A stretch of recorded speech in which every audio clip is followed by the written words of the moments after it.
Hello বন্ধুরা, আমি আবার চলে আসলাম তোমাদের কাছে ছোট্ট একটি মিনি ব্লগ নিয়ে। তোমরা সবাই কেমন আছো? আশা করি অনেক ভালো আছো। আমিও অনেক ভালো আছি। আজ ছিল রবিবার, তাই আমরা ঘুরতে বেরিয়েছিলাম। ঘুরতে বেরোয় দেখলাম অনেকগুলো বানর, তাই ওই ভিডিওটা আপনাদের কাছে তুলে ধরলাম।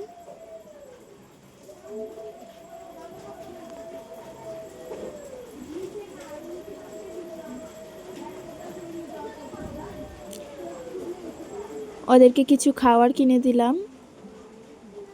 এই দেখো বিস্কুট দিচ্ছে।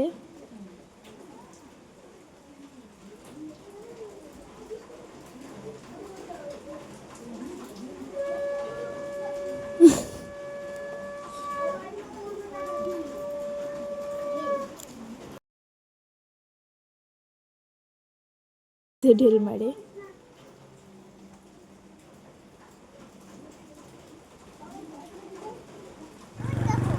দেখো কি সুন্দর ওরা খাচ্ছে, খেলছিল অনেক। দেখো কত সুন্দর লাগছিল, তাই ভাবলাম আপনাদের কাছে একটু ভিডিও দেখাই। আমাদের পাশে থেকেও লাইক কমেন্ট শেয়ার করে, ভালো লাগলে বলবে, লাইক কমেন্ট করবে। ঠিক আছে, বাই বাই।